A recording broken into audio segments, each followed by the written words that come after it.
Hello guys, welcome back to our channel. My name is Mariam, the CEO of Yuma Farm, and I'd like to first of all thank you so much for the love and support that you've shown unto us.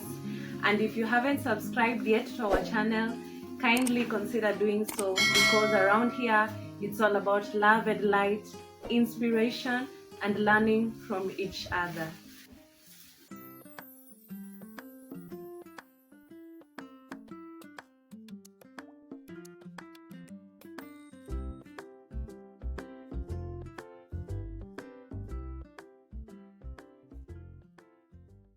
The purpose of this video today is to share the experience of building and living in a Mabati house.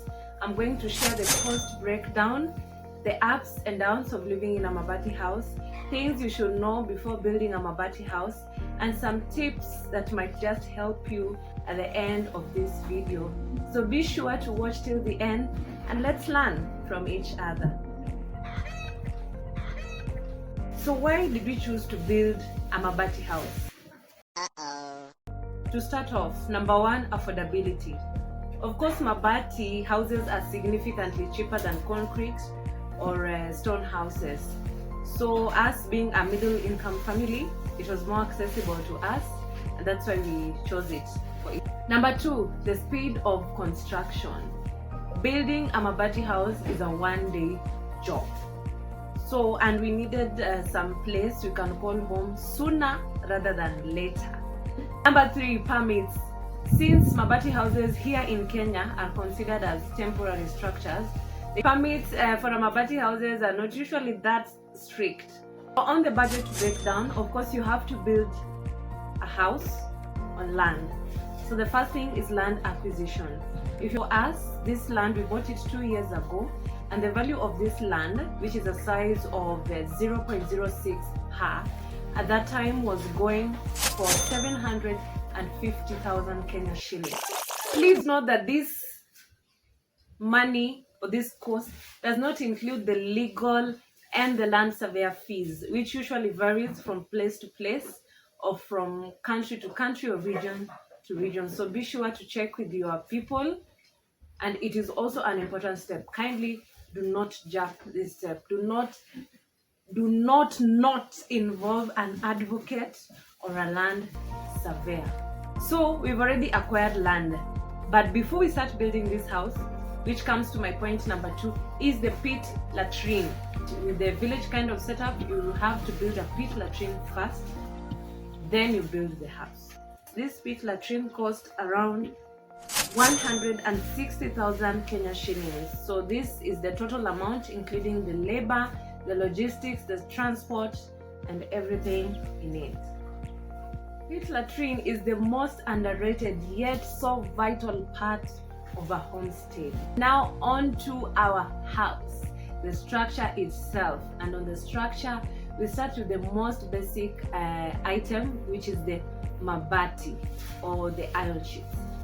So for this size of a house, which is 24 feet by length and 15 feet by width, used 22 on the roof area, 35 on the wall area, and the total was 57 Mabatis for the whole house. And each Mabati was going for 1,050 shillings. So at that time, that was the price of the Mabati. The prices of Mabati vary from place to place, so depending on also the type of gauge, because usually there's a light gauge and the heavy gauge. For the frame and structure, these are the king posts and the roofing posts. Also depending with the size that you're going to build, you will need around 50 to 100. For the flooring, sand, cement and maram, and that is one lorry. Usually it goes for 8,000 shillings, depending also with your place. Maram, the same. And cement, I think we used around 60 bags. So also there's something called miscellaneous costs. These are things like nails or permits, if you will have to take a permit to build, and transportation, which usually is around 10% of the total cost. We are done building and the fundis have to be paid. Now comes in the labor costs. Labor for construction can significantly depend on your region. But for us, this Mabati house was built for a labor of 40,000 shillings, and it took us 2 days maximum, because the first day was erecting the structure, the second day was to doing the floor, the third day when the floor was done was just curing. So 40,000 for the whole project.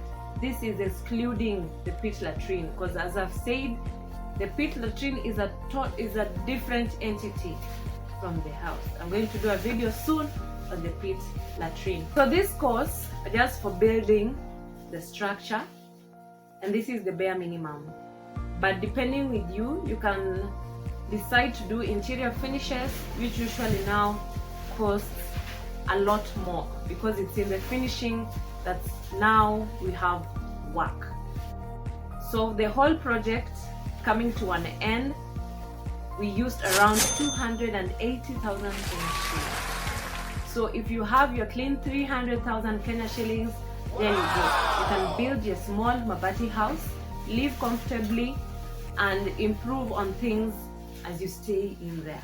Things to know before building a Mabati house. 1. Insulation. Mabati can be extremely hot during the day and extremely cold during the night. So be sure to put some insulation around the house. You can use plywood for the walls and also ceiling for the roofing, just to reduce the heat. You can also paint the Mabati house so that the light or the sunshine can reflect back.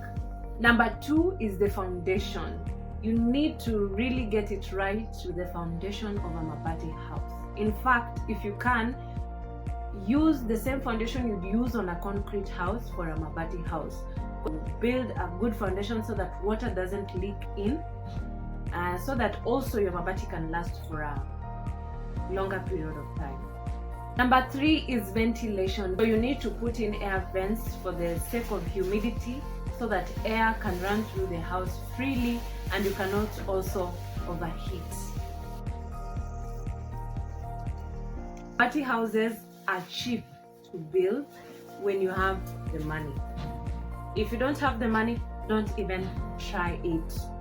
When you want to build a Mabati house, or rather when you want to, first of all, when you want to buy land, please, my dear lovelies, do your due diligence. Before buying land, do some research. Go to the Ministry of Land and do something called a search, because you might get land that has issues or conflicts that will in future come to disturb your peace. So please do your due diligence and make sure there are no claims on the property, and make sure the person selling you the land has a valid title deed written under their name, so that when you do the land transfer, you don't have to go into extra costs or extra court visits so that you can get the land. Challenges of living in a Mabati house. Do I even need to say? Number 1 is temperature control.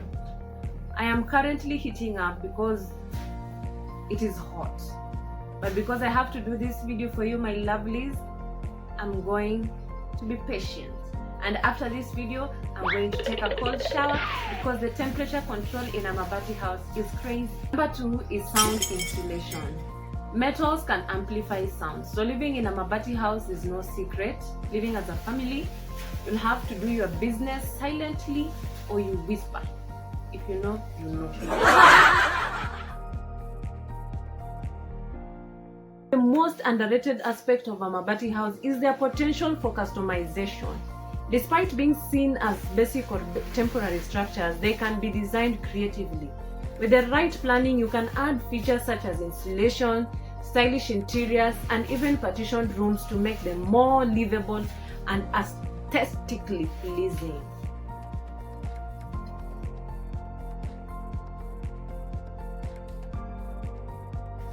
In conclusion, my lovelies, building and living in a Mabati house can be a rewarding experience, especially when considering the affordability and the speed of construction.